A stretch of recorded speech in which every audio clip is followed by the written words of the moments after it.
भाजपा नेताओं की लगातार नक्सलियों द्वारा हत्या किए जाने तथा भाजपा नेताओं पर हमला को लेकर सियासत गर्म हो गई है। नमस्कार, बहुत स्वागत है। मैं घनश्याम यादव और आप देख रहे हैं बीकेएम न्यूज।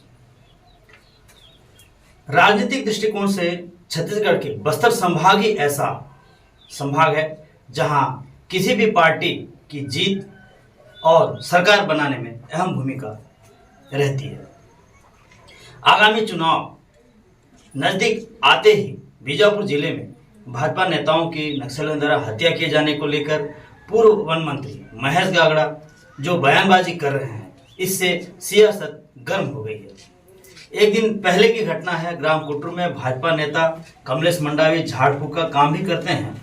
और एक ग्रामीण दीपक अपने भतीजे को सांप काटने पर झाड़ फूक कराने आया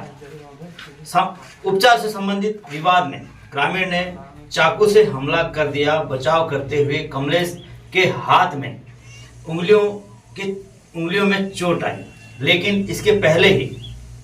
भाजपा पूर्व मंत्री महेश गागड़ा ने कहा कि कांग्रेस सरकार में भाजपा नेताओं की नक्सलियों द्वारा हत्या एक षड्यंत्र है, जिस पर पलटवार करते हुए विधायक विक्रम शाह मंडावी ने प्रेस कॉन्फ्रेंस बुलाकर क्या कहा, आप भी देखें। इस प्रेस वार्ता में आप सभी पत्रकार साथियों का जिला कांग्रेस कमेटी परिवार में बहुत हम सभी स्वागत करते हैं। आज का जो प्रेस वार्ता का जो बिंदु है, वो सबसे पहले आपको बताना चाहूंगा कि कल दिनांक 2/7/2023 दिन रविवार को लगभग रात्रि 9 बजे के आसपास कुटरू में एक घटना घटी है। इसमें भाजपा के नेता कमलेश मंडावी के घर में जो दीपक डिस्ता जो पूर्व एसपीओ है, शायद आरक्षक के पद पर था, जो बर्खास्त हुआ था, अपने भतीजे के उपचार के लिए कमलेश मंडावी जो वेद का काम करता है उससे घर गया था, जहां दोनों के बीच उपचार को लेकर कुछ विवाद हुआ।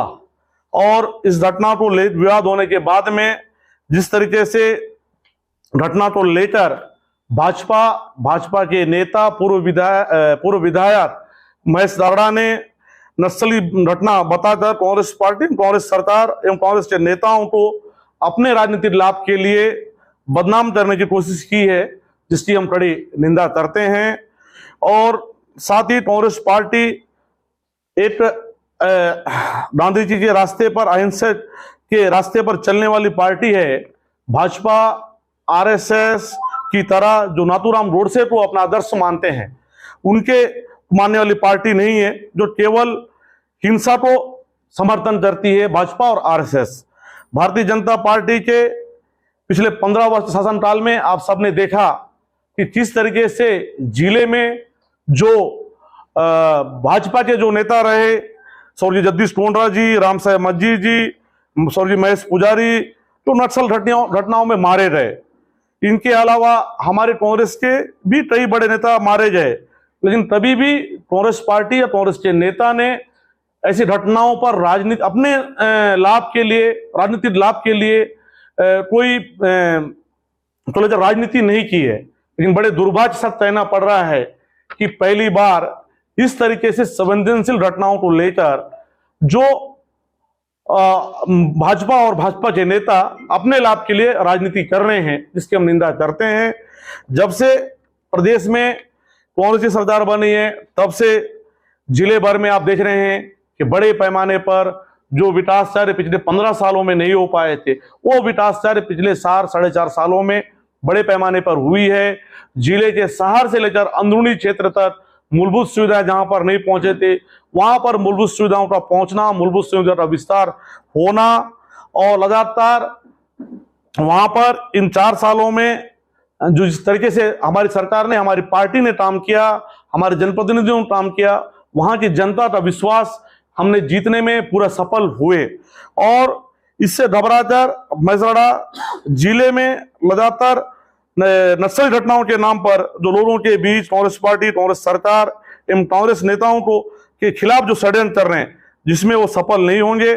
भाजपा का जो षड्यंत्र, भाजपा को जो जिस तरीके से जो माहौल पैदा कर रहा था कुटरू घटना के बाद में, ये स्पष्ट हो गया कि वे आपसी घटना को भी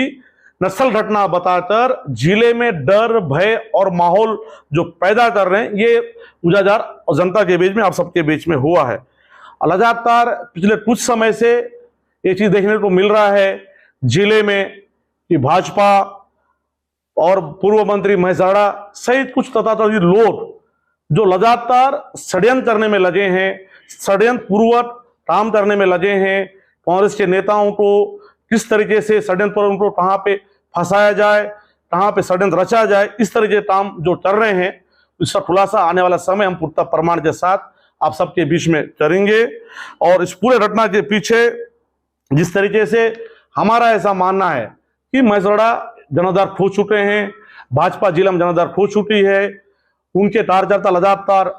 टूट रहे हैं, भाजपा छोड़ रहे हैं। इससे घबराकर वो और विधानसभा चुनाव जो ले जा रहे हैं, आप सभी जान रहे हैं कि नए चेहरे की तलाश भारतीय जनता पार्टी के नेताओं को, शीर्ष नेताओं को है। वे लगातार जिले में नया चेहरा तलाश रहे हैं, तो उस नए उम्मीदवार तलाश रहे हैं, तो उससे ये पार्टी के अंदर भी भय और डर का माहौल पैदा करने का काम कर रहे हैं, जिससे कि कोई और सामने ना आ सके। तो इस तरीके से जो काम वो कर रहे हैं और महेसाड़ा पूर्ण रूप से जनाधार खो चुके हैं, जनता में उनका कोई जनाधार नहीं है। और जिस तरीके से